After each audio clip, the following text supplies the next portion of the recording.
BTR सुक्तिखौ लानानै आथिखालाव BPFनि president बारग' BTCनि चिफ हाग्रामा महिलारि बिथाङा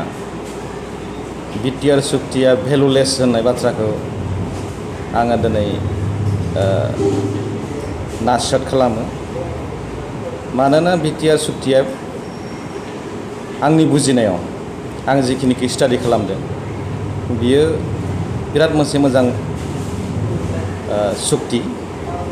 आं बेयाव मोननै सुक्तिखौ लादों, मोनसे जाबाय BTC सुक्ति, मोनसे जाबाय BTR सुक्ति। बे मोननैखौ रिजायनानै जुदि नायोबा कम्पेरेटिभलि BTR सुक्तियाव जों बहुतखिनि माबाखौ मोननो हादों, जोंनो नांगौखिनि जिनिसफोरखौ जों मोनबुंनो हादों। दा बिथांमोना सम सम बुंनो नागिरदों जे गावसोरनो मोनसे कन्ट्रभार्सियेल बाथ्राफोरखौ बुङो। कन्ट्रभार्सियेल बाथ्राफोर बुंनायनि मेन कारना बुंनो गोनाङा जादों जे बिथाङा बेखौनो अब्लाबा मोजां होनना बुङो। BTR सुक्तिखौ फार्स्ट टाइमावनो बियो मोजां होननानै बुंदों आरो दिनैनि समाव पलिटिक्सनि बाथ्रा फैनाय लोगो लोगो बिथाङा बेखौ भेलुलेस होननानै बुंदों। भेलुलेस होनायनि जेबो ओंथि गैया बेवहाय। बेखौ बुंनायनि मेन कारनानो जादों जे बर'नि जि भट, बर'नि भटआ बिथांमोननि आखायाव गैला। दा बेखौ डाइभार्ट खालामनो थाखाय बिथांमोना भेलुलेस होननानै बुंदों। दा एखे मानसियानो आरो गुबुन जायगायाव थांनानै बुङो जे बियो बर' आरो अबर'खौ हंगार खालामगोन होननानै बुंदों। दा BTR सुक्तियाव बर' आरो अबर' हंगार खालामनायनि मबेयाव क्ल'ज दङ बिथाङा डाइरेक्टलि मेनसन खालामनानै बुङोब्ला मोजां जायो। मबे क्ल'जआ बर' आरो अबर'खौ माने हंगार सृष्टि खालामगोन। दा फारसेथिं जुदि भेलुलेसबा बियो बोरैहाय माने बर' आरो अबर'खौ हंगार सृष्टि खालामगोन, बे मोनसे सोंनाय। दा बाथ्राया जाबाय जे BTR सुक्तिया BTCखौ बेसिं खालामनानैनो, BTCनि जे 6 दोल, बे 6 दोलखौ बेसिं खालामनानैनो बेवहाय मोननैसो इम्पर्टेन्ट बाथ्राफोरखौ सरजाबनाय जादों। दा अबजेक्टिभ्सआव दङ जे बेखौ बारायनायनि बाथ्रा, बिनि एरियाखौ बारायनायजों लोगोसे बिनि पावार एन्ड फांसनखौ बारायनायनि बाथ्रा बेवहाय दङ। खारन BTR सुक्तियाबो 6 दोलखा, 6 दोलाव BTCआव 6 दोल थाखानायखाय बेखौ बारायनायनि बाथ्रा दङ आरो बिनि पावार एन्ड फांसनखौ बारायनायनि बाथ्रा दङ। बियो कनस्टिटिउसनेल अब्लिगेसन गोनांखा। सोरबा सोरबाया कनस्टिटिउसनेल अब्लिगेसन गैया होननानै बुंदों। दा बेखौनो बिथांमोना उल्थां फाल्थां बुंनानै जे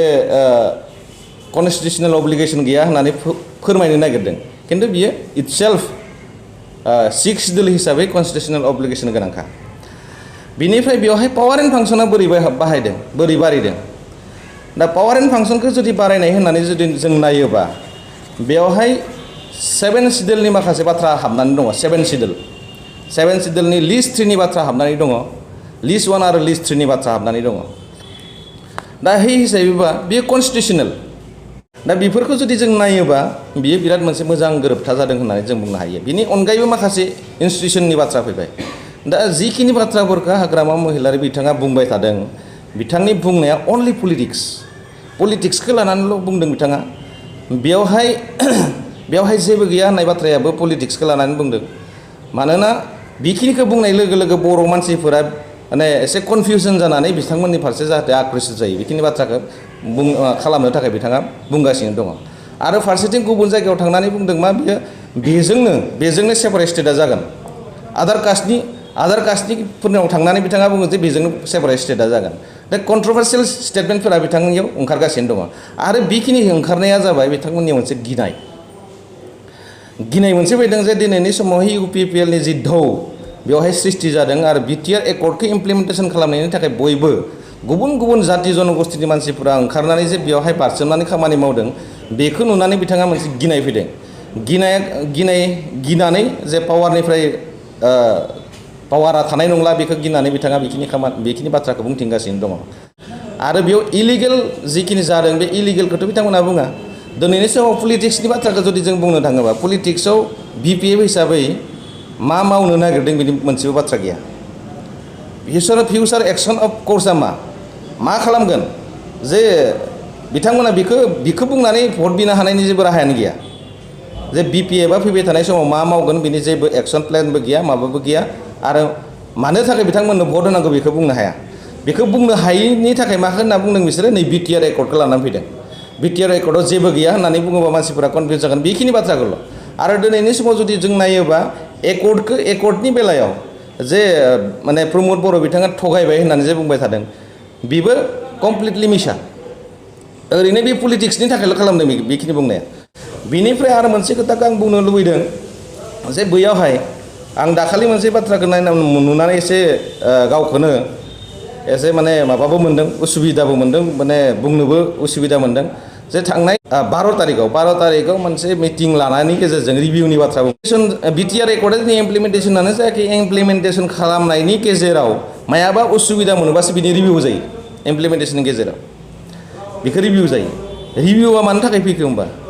रिभिउथ' फैनांगोन दरकार गैयामोन आरो बेखौबो मोनसे माबा नायदो जाय मानसिफोरा अर्गेनाइजेसनफोरनि नाम लानानै बेवहाय मिटिं जिरायनाय जादों मिटिंखौ सोरजों जिरायनांगोमोन जायफोरानोखि सुक्ति खालामदों सुक्ति खालामग्रा मानसिफोर जे नैबे दफाखौ एसे मोजां माबा खालामनो हासिननायबा मोजां जागौमोन बे बाथ्राखौ रायलायनो नांगोनमोनबा सुक्ति खालामगिरिफोरजोंसो रायलायनांगौमोन सोरजोंबाथ' रायलायनांगोन दरकार गैयामोन हाग्रामा महिलारि उइटनेस बियो स्टेक हल्डार नङा बिनि उइटनेस बियो बे एकर्डनि उइटनेस बियो दा बिथांजों बिनि सोमोन्दै रायलायनांगौनि दरकार गैया रायलायनांगोनबा जिफोरानोखि माने BTR एकर्डखौ सुक्ति खालामदों बिथांमोनजों अर्गेनाइजेसनफोरा रायलायनांगोन बेथ' पलिटिकेल मटिभेटेड बियो रायलायनाया पलिटिकेल मटिभेटेड दा बेवहाय जिखिनि बाथ्राफोरा दोङो जुदि जों सावरायनो थाङोबाथ' बहुतखिनि बाथ्राखौ जों क्रिटिसिजम खालामनो हायो खिन्थु क्रिटिसिजम खालामनायनि नामाव क्रिटिसिजम खालामबा जानाय नङा दा मोनफ्रोमबो दिगाव जुदि जोङो पजिटिभ आरो नेगेटिभखौ नायोबा नेगेटिभबो मोनगोन पजिटिभबो मोनगोन ओंखायनो आं बुंनो नागिरदों दिनैनि समाव जोङो BTR एकर्डनि इमप्लिमेन्टेसननिसो खामानि मावनांगौ खारन बियो जोंनि मोनसे माइलस्टोन बड'लेण्ड मोननायनि मोनसे माइलस्टोनखौनो होनना जों बुंनो हायो मानोना BACआ मोनसे फाउन्डेसनमोन BTCखौ जों होननानै बुङोबा बियो हाफ वालसिम मोनहैदों दिनैनि समाव BTRजों जों माने लिंटारसिम मोनहैबाय होननानै बुंनो हायो सेपारेट स्टेटनि माबाया दा बेखौ जुदि जोङो बे सिस्टेमाव लांनांगोन बेबायदि नोजोरजों जों नायनांगोन मानोना जोङो फावसायाखै BTR एकर्डआ 1 इंसिबो BTCनिफ्राय फावसायाखै BTCनिफ्राय फावसायनाय जायाखै 1 इंसिबो दा बेवहाय जोंहा गोबां लाब दङ BTC एकर्डआव दङमोन बेवहाय board of aspiration of the board of people relating to the cultural identity language and education of economy development and economic development बे BTC एकर्डआव दङ बेनिफ्राय BTR एकर्डआव मोनसे एड जादों बेवहाय बे एड जादों मेकिं कनसार्टेड इफर्ट्स टु फुलफिल द पलिटिकेल सोदोबा बेवहाय दङ political economic social cultural and identity related aspiration of board of people बेवहाय पलिटिकेल सोदोबा गैयामोन BTRआव दङ पलिटिकेल सोदोब जों पलिटिकेल सेफगार्ड जानायनि थाखाय खामानि मावगासिनो दङ बर'फ्रा आन्दलन खालामदोंबा पलिटिकेल सेफगार्ड मोननो थाखाय आन्दलन खालामबोदों